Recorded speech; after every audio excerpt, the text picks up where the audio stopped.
All right. Hello, everyone. Welcome to Nature Connects. Nature Connects is TNC in Massachusetts webinar series that connects you with scientists, experts, influencers, and our partners from New England and around the world. Thanks for joining us today. I'm Tim Green, the trustee liaison and executive assistant to our state director here in TNC, Massachusetts, and I have the pleasure of being your host. We have a really exciting program for you today. We'll be saying farewell to winter, hopefully, with animal tracking expert and TNC Land Steward, Rene Wendell. Rene is back by popular demand and will walk us through a variety of animal tracks he's found this winter on snowy adventures in the Berkshires. From coyotes to squirrels and grouse, you'll learn a bit about how to spot tracks in fresh snow and what animals get up to in the wintry months. Before we dive into today's program, I want to share a little bit about our guest. So the son of a trapper, taxidermist, hunter, fisherman, and amateur entomologist, Rene Wendell never had a choice in life. He was always going to be an outdoorsman. He received his Bachelor of Science degree from the Massachusetts College of Liberal Arts and worked for 13 years for the trustees as the property manager at Bartholomew's Cobble. He currently works for the Nature Conservancy as a land steward in Western Massachusetts, where he helps manage close to 10,000 acres of preserves.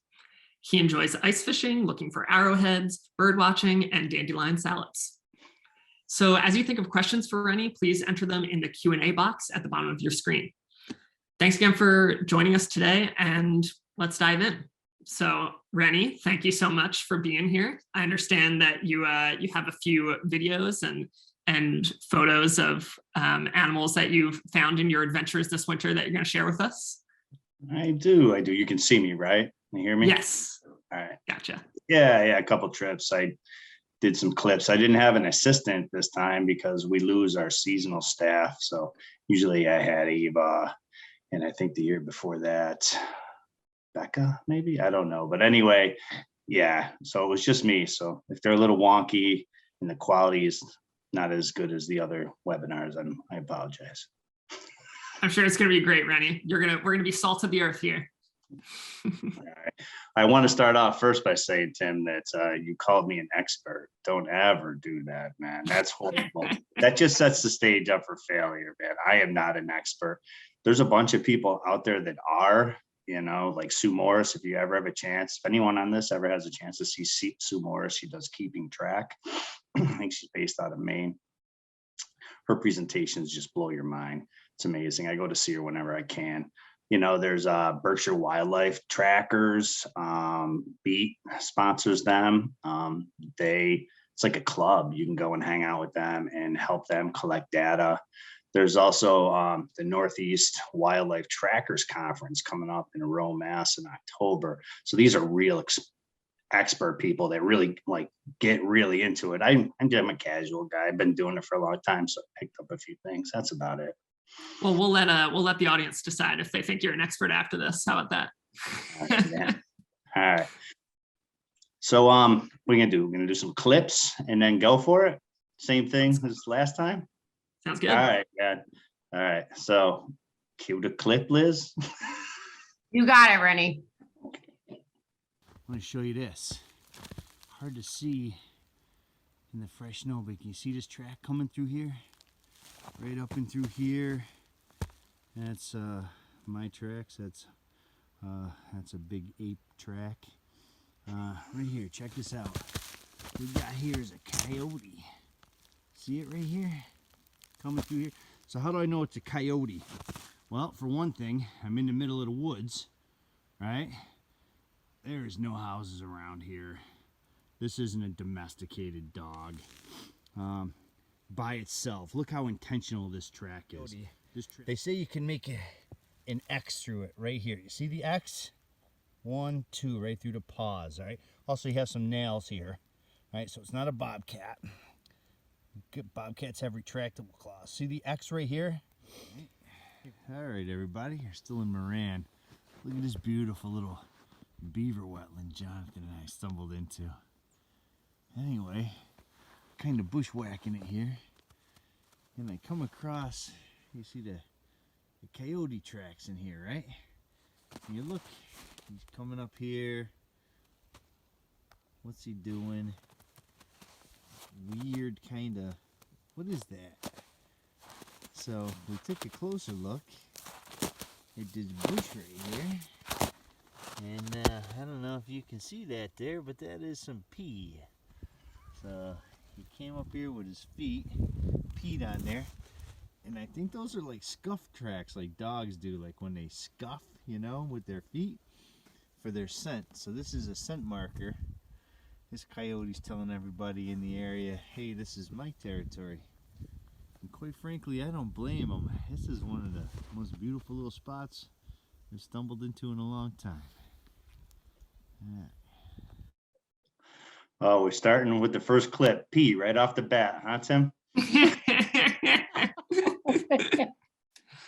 So some of these tracks, some of the clips got shortened, you know. I kind of draw on with some of my talking. I'm sorry about that.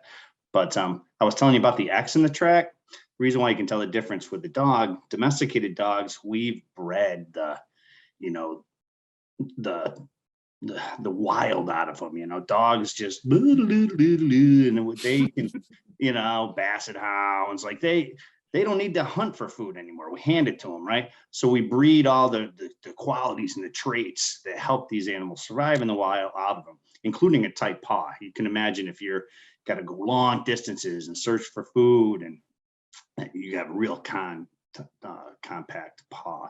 Also, that was a really deliberate track. I get questions about coyotes all the time. Is it a dog or a coyote? Context. I was in the middle of the woods. If you're in a park or walking along a trail and the animal's following the trail, it's probably somebody's dog. If the track is going back and forth and bounding and that's a dog. If it's a deliberate track going to like a tree to another tree to a rock outcropping, that's an animal looking for food. So that's good way to tell a coyote or fox. Mm-hmm. And so, yeah, so did you see, like, where did the tracks end for you? Did you lose the tracks, or did you just start to look for other animals? TNC's a really good job, and they I love it, but they don't pay me to mess around. Like, I actually had a job to do out there. I was surveying a boundary. I'd love it if they paid me if I could just mess around in the woods and follow animal tracks all day. Does anyone have a job for that? Anyway, so no, but I have in the past. I find that's a great question though, right? You know what I'd like to do more than follow the track to look for the animal? I like to backtrack the animal, right? Because when you backtrack the animal, right, that animal has not been disturbed by you, right? Animals can hear you a mile coming away, especially in crunchy snow, right? So you're going to be tracking an animal that's already nervous, right? So it's not going to behave like it would in the wild. But if you backtrack it, that animal's secure. That animal's looking for food. So you can find out what it did, what it was looking for food. You can find where it slept for the night. I've come on to, deer beds. I've found where grouse were like under the snow, like spending the night on the snow. That's really cool. Porcupines back to their den. So rather than follow the animal, you want to leave them alone anyway, right? Backtrack the animal. That'll teach you a lot as well. And then pee and scat. We might as well talk about it. Let's get it over with, right? That's a scent marker. Every animal in that area knows that scent. Oh, that's Ricky. Oh, look, I smell. Hey, there's Ricky there. And if it's Nancy, you can smell if Nancy is coming into heat and ready to breed. Another coyote coming in, be like, ooh, that smells like a really big, mature, male coyote. Maybe I'll turn around and go. It tells you a lot of stuff if you're an animal. Awesome. All right. So what's our next animal up, Rene? I don't know. Cue the clip, Liz. Okay, you got it. Thanks. Okay, the barn owl's Oh yeah. He did for like 3 seconds.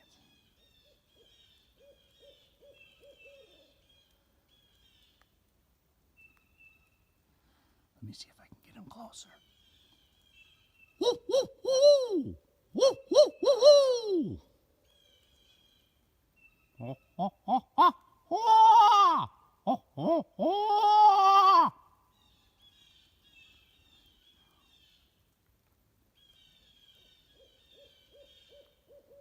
Oh, that's so cool.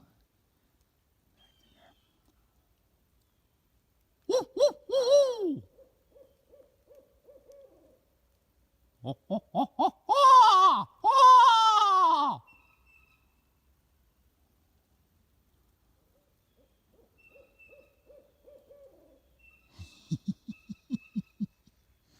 Oh man, I don't know what I'm saying in barred owl, but it is breeding season. So barred owls and gray horned owls, right? They're pairing up now.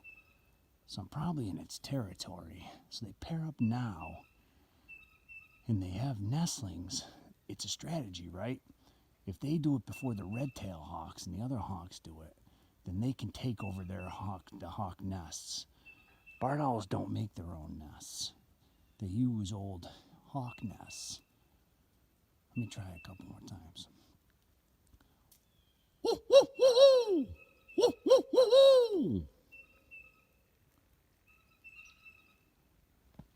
Let me walk up there.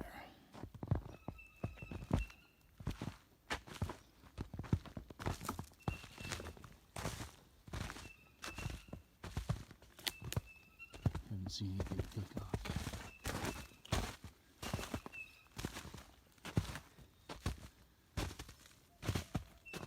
Ooh, there's the second one. That's probably its meat. Oh, there he goes, taking off. Did you see it through the woods? Oh, yeah, that was pretty awesome. Oh, I love my job. All right, gotta go. That was a good bird call, Rene. How long you been working on that? Yeah, you're very kind, Tim. But no, that is a bad one, and I'm sure there's some naturalists on there that said to themselves that was a pretty weak barred owl call. But it got the job done. That's my barred owl photo, and yeah, not much to say. It's not really tracking, but that actually was right after the coyote track. So that was in our Coles Brook Preserve in Middlefield, close to 2,000 acres now that we've amassed out. Middlefield, Beckett, and Washington. Yeah. Yeah, so I was curious about something that I didn't know that you mentioned in that video was that barn owls don't make their own nests and that they use old red-tail hawk nests, right? Yeah. So right now, I mean, so back then in December, you could see I was wearing hunter orange, so it was still a deer hunting season, so that's why I had the orange on. They were just starting to pair up and get together and courtship, and that's why there was two of them calling back, checking in with each other. And that's why probably when I started calling, the blue jays were calling. They alerted me to the fact that there was an owl out there. And and what do you mean by that? That do blue jays, are they very talkative with owls? Scolding them, it's birds. Small birds always hate bigger birds, so it goes right up the chain to eagles, and that's because it's a bird world out there. And barred owls will take corvid species, especially gray horned owls, and barred owls will take crows off the roost. So these animals just pester them and alert other animals, and those blue jays going they were alerting their clan that there was an owl in there. So yeah, the owls get together and they start their nesting in the winter. And then the red-tailed hawk comes back and he's like, what? Somebody's in my nest? Or the red-tailed, the broadwing hawk comes back from down south and he's got to make another nest. And it's a strategy. So then the hawks just leave the barn owls alone then? They don't try to fight them for the nest? Yeah, who wants to mess with a barred owl? I mean, that's a barred owl, broadwing hawk fight. There's no winners in that fight. Just make another nest. Yeah. Awesome. I love the owls are working smart, not hard. True. I like that.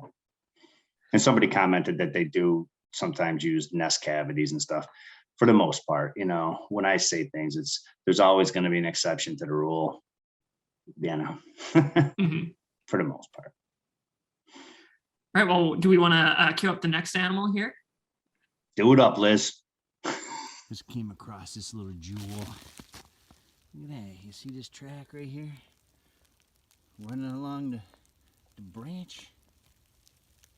I mean, it's not hard to tell what these tracks are because look where I am. So first thing about tracking is know your area. So where the hell am I? Who heck am I? Where the heck am I? So I am in and amongst. I'm in and amongst these hemlocks. All right. So I'm forested. So what kind of critter is gonna run across this log, kind of with 2 feet in the front, 2 feet in the back, kind of hopping, nice little claws on them. If anyone's watched squirrels in the woods, you know they chase each other around. So maybe that's what's happening here. But check it out. If you disregard my tracks, here he is. Here. If you follow animals in the snow, you get to find out what they do. A little bit of behavior. Look at this. So these two squirrels are chasing each other. There's no tracks, and then there's that right there. And one jump on the other one. All right, here's the other one came in from this side, right? So this guy came in from this side. I think, and then this guy leaped off here. I think they had a little bit of a tussle there. Wicked cool. All right. Then you come down here, and then classic, right? Look at that. He's digging in there. That's a squirrel looking for one of his nuts that he buried, because he's got to survive the winter.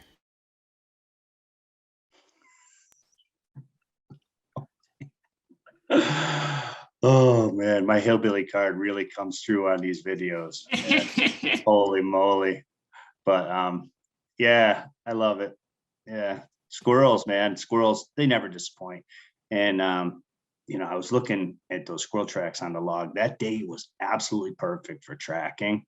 The snow wasn't too deep, because if the snow is deep, you can't see any definition in any of the tracks. If the snow's been there too long, it gets hard and you lose definition in a lot of the tracks.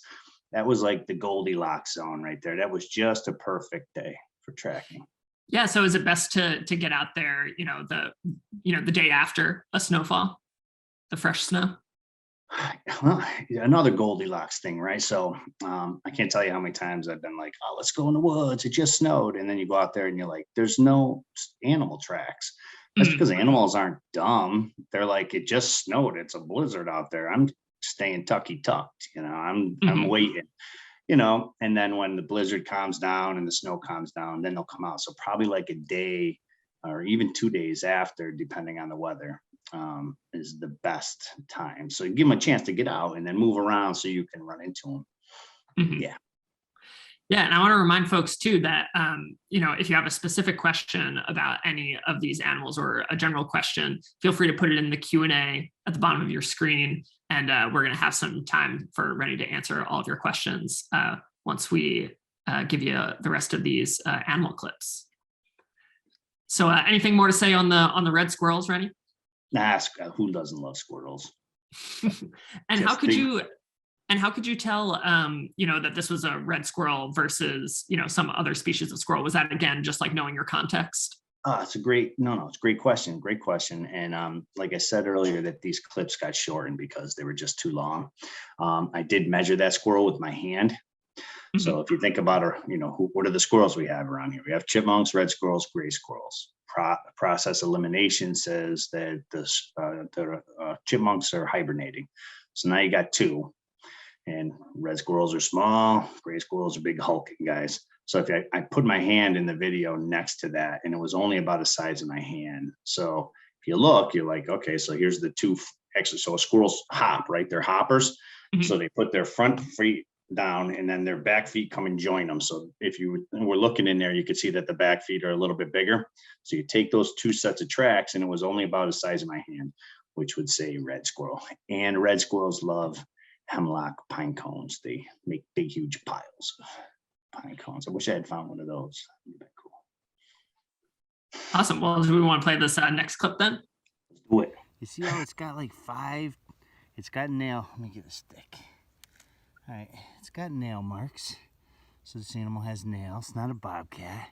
Yeah, 1, 2, 3, 4, 5. So 5. A lot of times you see a dog or a fox track or something. You only see like 4 of those pads.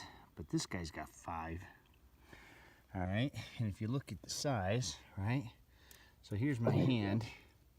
Usually you can take 3 of the paws of an animal to determine the size, right? So paws are underneath its body. It takes, you know, so this Taking a is about the step. size of the animal. Let me, maybe if I put my boot right next to it. You can see the boot there. So that's an animal, kind of about the size of my boot, with claws like that. Nice, neat claws. Anybody know what this is? I'm sure a few people guessed it. This is a striped skunk. Lots of times the hind foot is bigger than the front foot, but it's not showing it here on this one. But cool little guy, just ambling. Looks like he went up into these rocks and stuff. Maybe hoping to catch a mouse or something. They're omnivores. They'll eat whatever they can get this time of year. Yeah, skunk. Somebody guessed raccoon. Raccoons are pretty cool too. They're one of my favorite tracks. Again, you can find raccoon tracks everywhere, especially in the mud by the brooks. Raccoons have like a hand. It looks like a human hand. And then if you look at the back foot on a raccoon, it's actually a little bit bigger, and it looks completely different than the front foot. And it looks like a human, like a baby's foot. So it looks like a hand foot kind of looking thing, raccoons. Yeah, so so the difference between the front track and the back track is like in shape as well as size for raccoons. Is that what you're saying? Yeah. And skunks are a little bit bigger too, but that one didn't really present as that. But you know, he was just searching through the rocks, just ambling around. And you know, so another good way to tell too is, you know, if you follow the track, the gait or the stride of the animal, you know, so, you know, deer and moose and coyotes and, you know, bobcats, they're like straight walkers. They have a high profile, and they just really intentional, one foot in front of the other, you know. Then you got the bounders like rabbits and squirrels that hop, you know. Then you got the ones that kind of amble, you know, the ones that don't really have anything to fear, like a skunk or a porcupine or a bear. They're like doo doo doo doo doo, and then they're like right next to each other like this, right? And then Loving this physical representation, Rene. And then there's like the weasel family, you know, and then they kind of like bound a little bit, and they're like looking for prey, and they've got a whole nother look to their tracks. So the way the tracks present in a stride is another way to tell animal tracks. Yeah, and so I mean, it sounds like the more that you know about an animal, you know, just outside of their tracks too, you can really apply that to the way that they're walking. Sure. Think about the animal, you know, like when I put my boot next to it. So if you have 3 tracks, right? So you got the hind tracks, and then he's moving, or she's moving up her foot and then reaching for her second one, but her head's right above that front one. So you got an animal that was as big as my boot, but then you look at the size of those tracks, right? They were wide and big.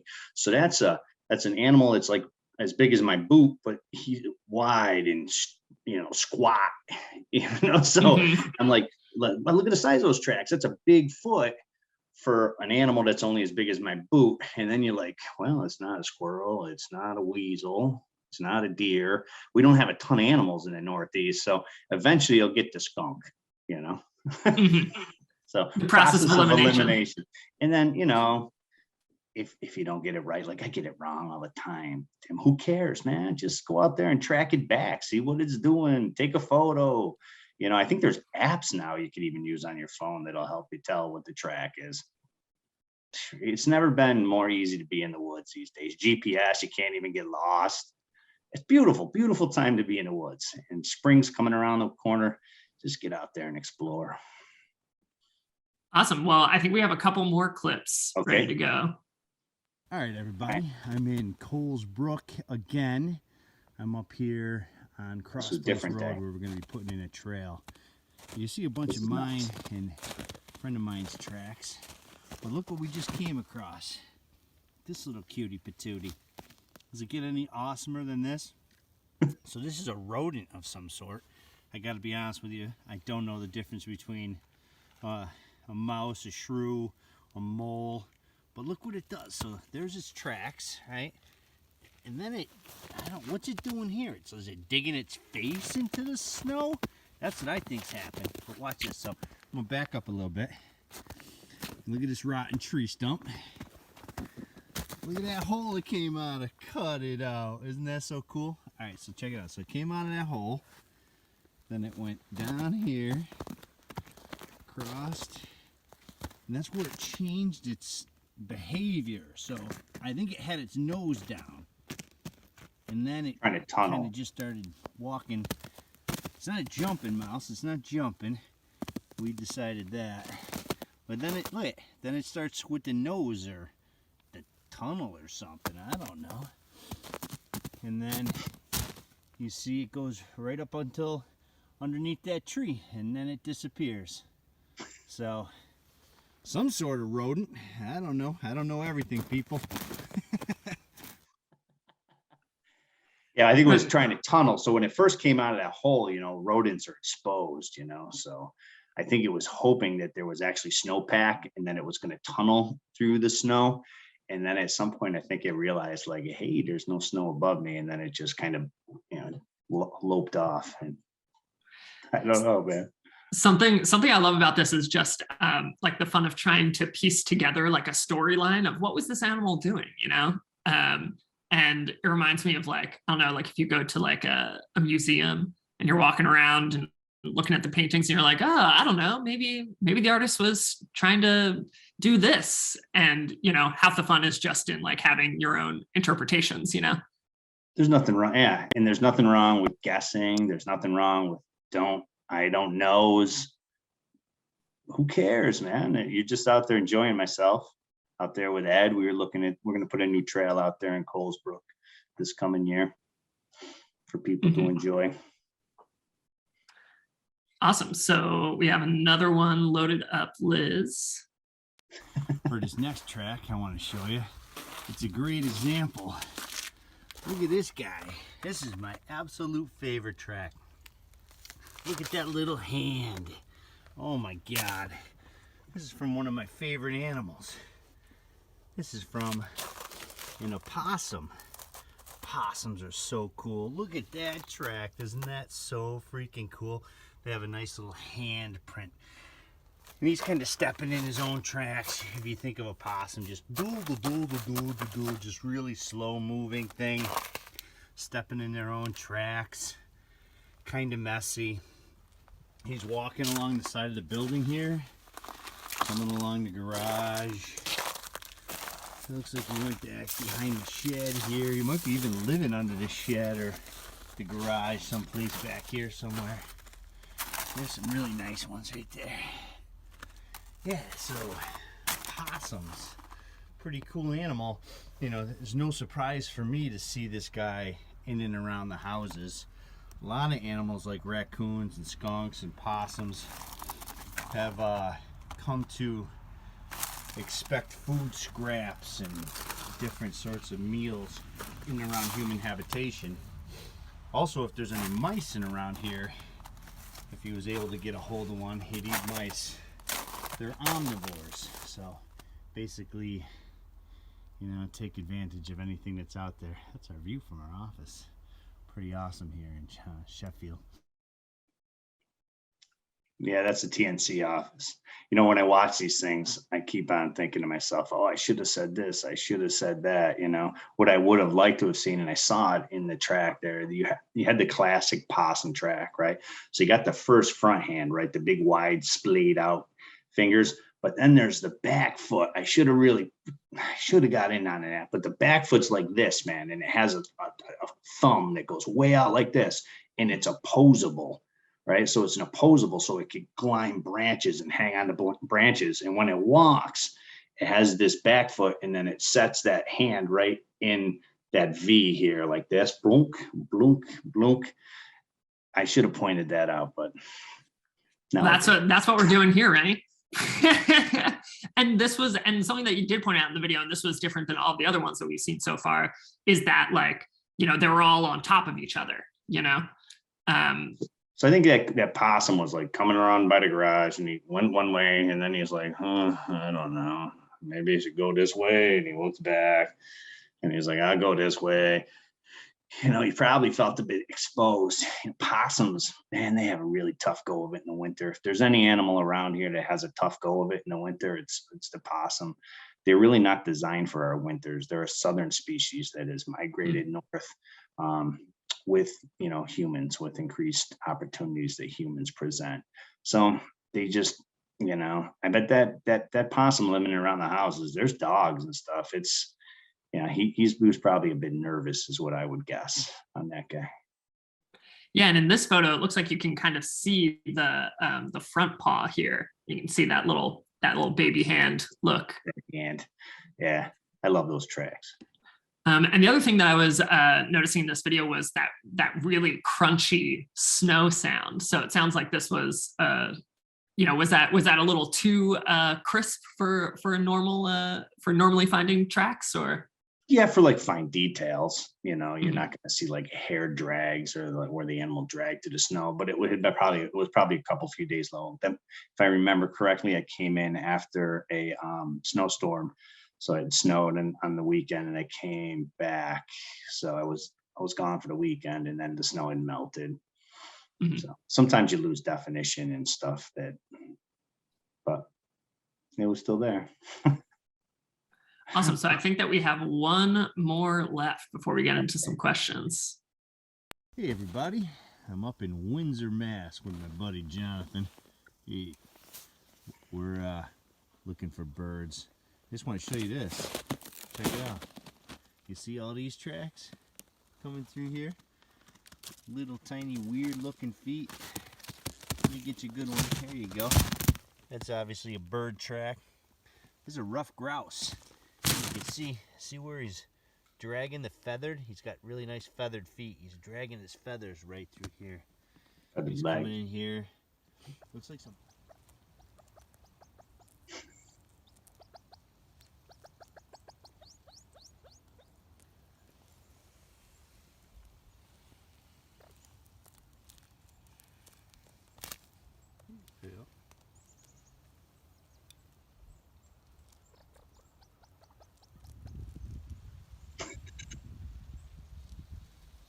This is a brave little guy. Yeah. This is two clips spliced together.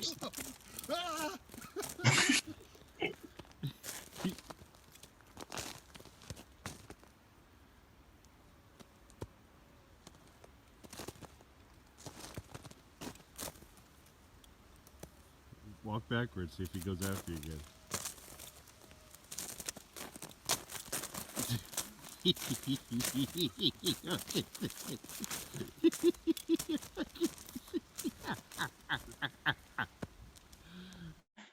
Oh man. So let me explain this one a bit. All right. So the first tracks were from up in Moran, up in Windsor. Beautiful place. It's a refuge owned by the state. It's a pretty amazing place. The second clip is from Pittsfield. I actually had heard about this grouse, this quote unquote friendly grouse. Somebody told me, hey, there's a friendly grouse out there. So I went to take a look. And this is a guy that I found. So we didn't track the grouse that were up in Windsor. This isn't the same bird. We did like loop around down further, and then one did spook out. But this guy, he's been hanging around for months, and it's obviously territorial behavior. And I've read that some grouse do this, and that it was more prevalent. And when colonists and stuff first coming over here, there's like writings that say how stupid the bird is, because you can just harvest them really easy, without painting a grizzly picture. But some of this behavior still exists, and it's got to be a male who's territorial. It's just amazing. This is only the second time I've ever seen that behavior in a grouse. Pretty awesome. Yeah. And so how often can you find birds, their tracks? Because, just from the layman's perspective, you think, oh, well, birds are flying around most of the time. They're not walking around on the ground. True. But when you do find them, they're just adorable, right? Like, so the turkey tracks in the snow this time of year. You run into a flock of 20 turkeys in the snow. That's amazing.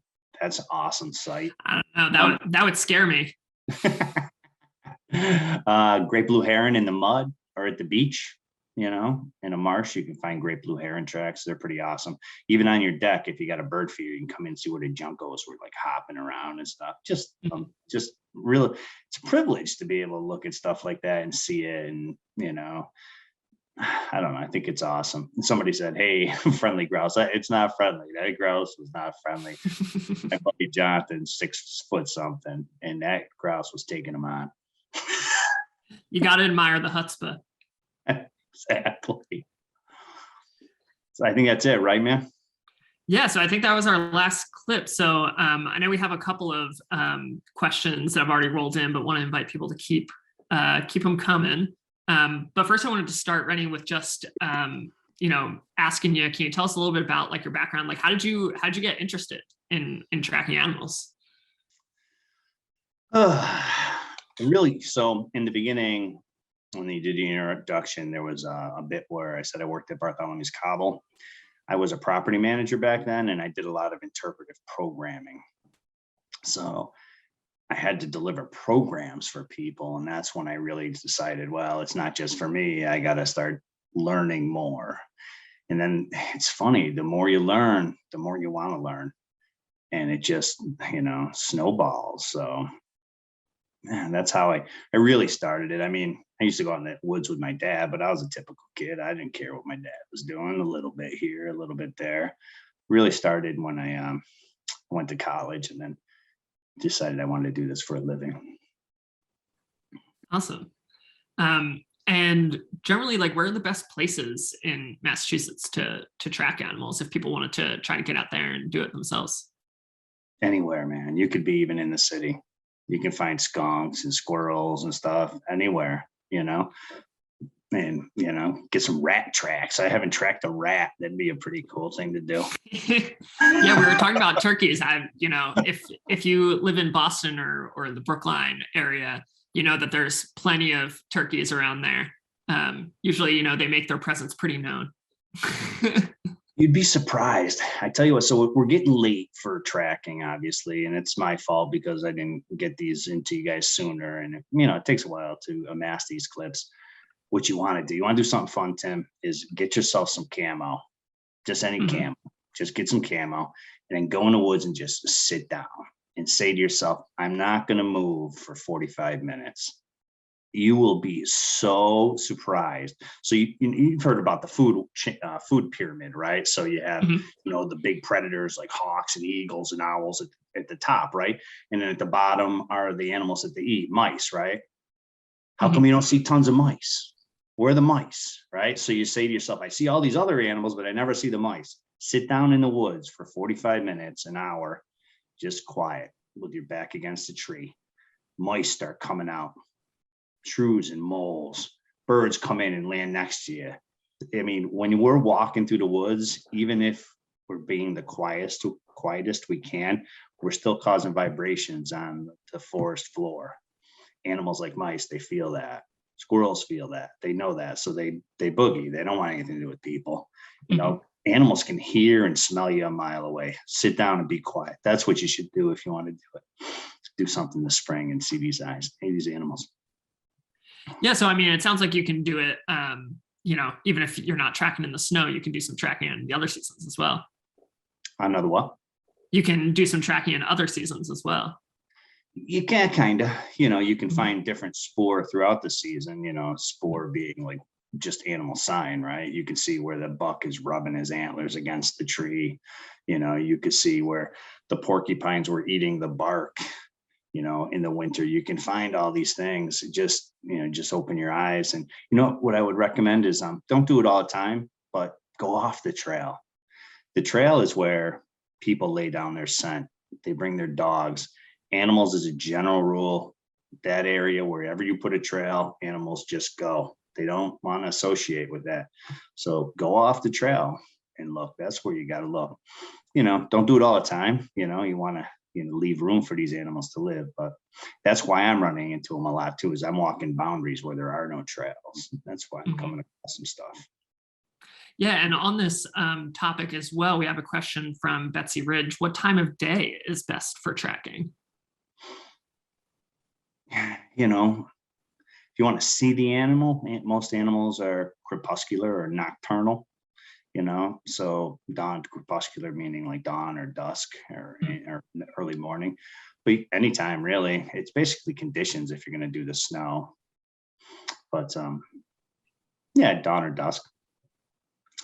Sometimes go out at night. I've gone out at night sometimes with a flashlight. Crazy, crazy. Yeah, maybe for the more experienced trackers out there, that's the nighttime. Stay on the trail that time, but yeah. Yeah. I've run into skunks at night, and possums, and porcupines. Speaking of skunk too, we have a couple of specific questions based on some of the animals that we were showing here. One from our colleague Karen. Hello, Karen. Isn't it a bit unusual to find a skunk that time of year? Was the skunk track found in December too? It was. All right. So I thought you were going to throw me some softballs, Karen. All right. So skunks are like bears. They don't hibernate completely. You'll never find a woodchuck in the dead of winter, or a chipmunk. A little bit chipmunk. But squirrels wake up. So squirrels will wake up if it's a nice warm day, and they'll, head out and search for food, and then they'll crawl back into their hole in the ground and go back. So they're not a complete hibernator like a woodchuck. And when it comes to, so we talked about the opossum, and we also talked about the raccoons, and they both have that kind of like handprint. And so we have a question from Gerben. How do you differentiate the opossum from the raccoon if they both have hand shapes? Is it the angle, like you were describing, this thing? Yeah, exactly. So all right, the raccoon has a hand that's like this, like tight, and then the possum has one that's splayed like this, so tight versus splayed like that. And then the back foot of a raccoon looks like an infant's like foot track. It's really weird. And then the opossum's got that opposable thumb looking thing like this. Yeah. And for and then on the opossum, well, just, I have a question here. Is there a difference between opossum and possum? No. Or is that just it's just a preference? Yeah, possum, opossum, possum. Yeah. Because I've seen it written both ways, on that. Pileated. Yeah, I guess whatever. Well, you can't spell it. You can't spell it. P.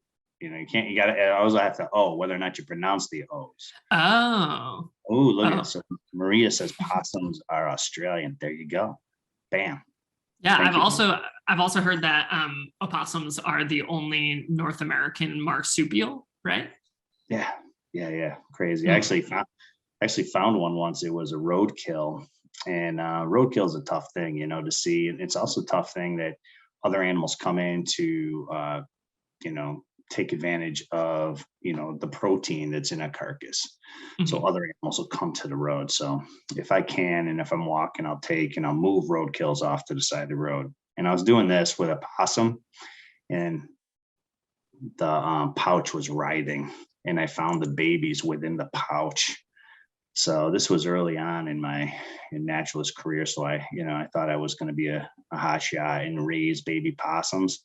Oh man, it's a lot of work. I did it for a few nights, waking up every hour or so to feed them. And then I called a wildlife rehabilitator and begged her to take them off my hands. Yeah. Well, I mean, good that the babies were able to survive though. So yeah, there was like 4 or 5 of them. They were cool. Yeah.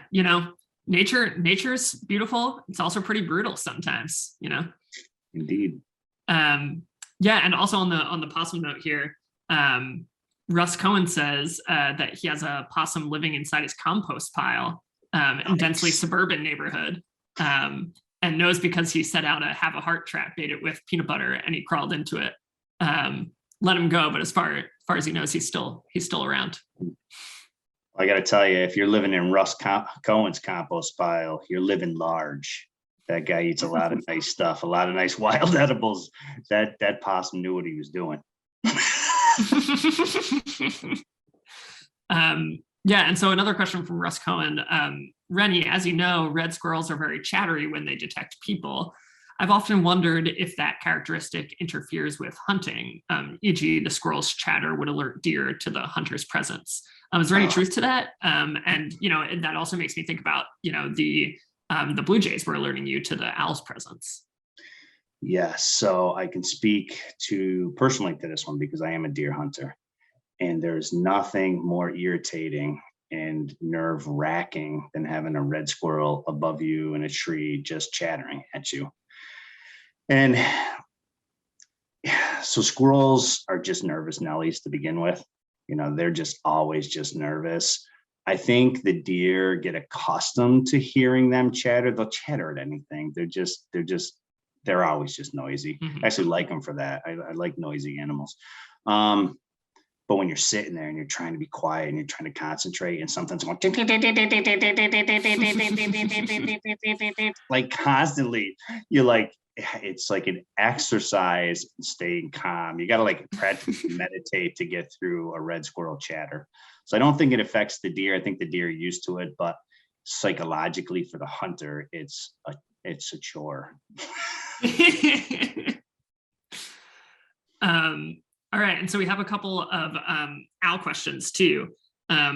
One is, when do barned owl and great horned owl eggs hatch? You talked about how they mate a little bit earlier than other birds. That might be a Wikipedia thing and to look up, but I'm going to go out on a limb here. See what I did. They do hatch sometime in the winter. So they have nestlings. So they've got young right now, and the young are almost about ready to fledge at this point. I would say, if I were to guess, February that the eggs are hatching out, but I can't guarantee it, and I don't know for sure. So I would Wikipedia that one.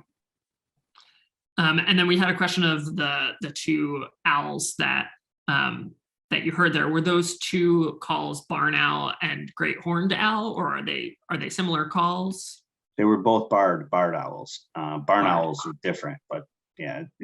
So they were I think they were probably a mated pair. So birds, you go out into the woods, right, and you hear chickadees go tink tink tink tink. Why are they doing that? They're checking in with their mate. I'm over here. You're over here. I'm good. Over here. Hey, over here, there's some food, blah, blah, blah. So there's communication going on. And you really notice this, like after the nesting season has stopped or started, or, the birds are quiet. Like, so in the spring, you're like, oh, everybody's singing, everything's dandy. And then you're like, the bird song ends. Even the little chatter slows down. Because even if you got a nest, then at that point, you don't want to alert predators to your territory. So I think those barred owls were just checking in with one another. Or they were saying, who the heck is this, ugly guy with a hoarse throat that can't do a barred owl call? This is a really interesting question that we have from Susan Parmenter. We have a large scratch claw mark on a tree along our road, which appeared not long after a black bear visited our bird feeders early this past winter. This is in mid New Hampshire. Not sure if it's from the bear, but sure looks like it could be. It's very deep mark, about 4 claws deep into the bark. Any way to know for sure what to look for? It's about 6+ feet up on the tree, but right along the road, which seems strange. So what was the lady's name? I'm sorry, I think it was Susan Parmenter. Susan, you have done absolutely everything correct. It's deep, it's high up. There was a bear in the neighborhood. There's 4 of them. It's large. You've already figured it out. You don't need people to tell you what you already know. It is the bear. That's awesome. And what that bear is doing when they scratch their claws is every time you're laying scent down there, laying down scent with his claws. You can find these trees in the woods if you look for them too. But that's wicked cool. Yes, that definitely is a bear. So speaking of the bear, what's some of the most interesting animal tracks that you've seen or that you've been most excited to see? All right. You want to see it? I got this book. Look at this. I'm going to show you this. So here's a couple books, right? So first off, this is one of those cards. Everybody's seen these cards, right? These things, there's so much information packed on these little cards, man. Just throw this in your backpack. I'm telling you, these are fantastic things. But this one, can you see this one? This is Tracks and Sign of Insects. It's by Charlie Eisman and Noah Charney. I don't know Noah, but I had the pleasure of meeting Charlie. He is a wacky man. I love this guy. I've been on a bunch of programs with him, and oh man, this guy, if you ever have a chance to listen to Charlie Eisman talk or to go on one of his programs, do it. You won't be disappointed. But he's got insect tracks, man. And he's also got the tracks of insects within the leaves. It's called mining. This is what I'm excited about right here. So this is the next level, right? Because we only got a handful of mammals, and birds, like you were saying, mostly fly. So the ones that are going to leave tracks. But I'm kind of pumped to learn insect tracks. Yeah. So that Weird, card right? that you were Weird. holding up, what should people search if they want to try to get those? Is it just like, They're track everywhere. card? Yeah, this one's from Northern Forest Mammal Tracker, but a bunch of people make them. You find them at any Audubon gift shop, any store has them. And you think they're just for kids, and you're like, oh, I need a really fancy book. Man, the kids' information out there, I mean, that's the easily digestible bites that you can retain in your mind. You don't need anybody that's really verbose and is telling you 20 paragraphs on how to identify a track. Go to the kids' book and find out, all right, these are the 3 things I need to look for. So I highly recommend children's books. Well, I know that Liz was telling us that we have a few children on the webinar today, so who are nature enthusiasts. So do you have any advice for them on how to start off? Yeah, well, that's the main thing, Tim, right there. Just start. You don't have, to do it today, do it tomorrow, do it this weekend. Don't even have to find, animal tracks, man. You'll find skunk cabbage blooming right now. You'll find the first buds of trees coming out, go to the vernal pools. Oh my God, it's vernal pool season. That's what you want to do. Listen, go for a walk in the woods and listen for a bunch of quacking ducks. And then follow that. It's going to take you to a pool that's going to have 100 wood frogs in it.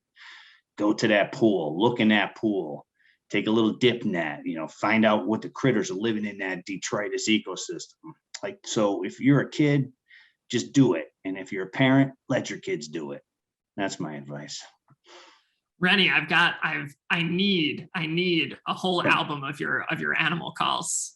I want to hear the animal calls. I want to hear the soundtrack for their, the trombone of the skunk walking. When's the album dropping? Oh boy, killing me. Did I just see somebody was tuning in from Kenya? I saw that too. Yeah. Oh, man, I would love to. That's where I want to go. All right. So my next tracking adventure, I'd like to go to Kenya. Oh my God, to see the big animals. Oh, you're so lucky. Oh, the big animals. Ooh, that'd be amazing. And I think we got our very last question here from Betsy Ridge, referencing in the intro, I mentioned your dandelion salad. She says, please share your recipe for dandelion salad. All right. So I'm going to tell it to you. And I got this recipe just before the pandemics hit, right? And everywhere there was like the paranoia, like don't go into the stores, and rightly so, right? We don't know what's going to happen, I literally ate every dandelion out of my lawn. Like I the neighbors, I had started foraging in my neighbors' lawns, right? So go on to Facebook or YouTube and look up Jacques Pepin. Do you know him, Tim? He used to cook with Julia Child. So Jacques Pepin has this recipe that's amazing. And it's all in the way you handle the dandelions. I used to try to just pick the leaves. That's a mistake. You want to take the whole thing with the root and then cut the root off and leave that little white little area. That's the stuff right there. And Jacques Pepin's recipe. Oh my God. I've heard that you make some dandelion wine as well. I have, yeah. There's a farm down here, Moon in the Pond Farm, Dominic Palumbo. I've made it with him. He's got an old Italian lady's recipe, and we use organic oranges and grapes, raisins and stuff. I'm running low. I got to get in old touch with Dominic, see if we can't make some. All right, well, we're approaching the end of our time today, unfortunately, but do you have any final thoughts you'd like to share? Yeah, nah, I mean, I said it, just get outside right now. Like the spring ephemerals are just about to bloom, right? The warblers are coming back. The birds are going to be singing their spring courtship songs. You know, this is like the best, you know, like we have been struggling through this pandemic for 2 years. And everybody's at their wits' end, but just think about it. Right now, we have the 3 best seasons ahead of us, right? We have all sunshine and flowers and fall foliage. There is so much to do outside. Don't spend another day inside if you can spend it outside. That's my advice to you. Awesome. Well, thank you, Rene, for joining us today. And thank you to everyone who tuned in for your support of the Nature Conservancy. Your support is what makes all of this work possible. We will be sending everyone a follow-up email over the coming days with links to the resources we talked about today, as well as a recording of this webinar. If you're enjoying our webinars, please share them with your friends. You can also follow us on social media at conserve_MA on Facebook and Instagram to keep up with our work and get updates on upcoming virtual opportunities to connect with us. You can join us next Thursday at noon for a webinar on monarch migration. Every fall, as temperatures begin to drop in North America, monarch butterflies from as far north as Canada set out on a migration to warmer southern climates. In the spring, monarchs begin their return to the north. But this migration is now threatened by temperature changes, drought, and other climate change impacts. In addition to their role as pollinators in many ecosystems, monarchs are a cultural icon among many Mexican communities in the Midwest and Eastern US. We'll hear from Joel Perez Castaneda, project director for the Nature Conservancy Indiana, about both the conservation and cultural significance of monarch butterflies. He'll discuss how TNC and its partners are not only engaging with communities to protect the butterfly, but also uniting and celebrating the monarch. You won't want to miss it, so sign up today at nature.org/MA webinars. Thank you again for joining us, and have a great afternoon, y'all. Thanks, everybody.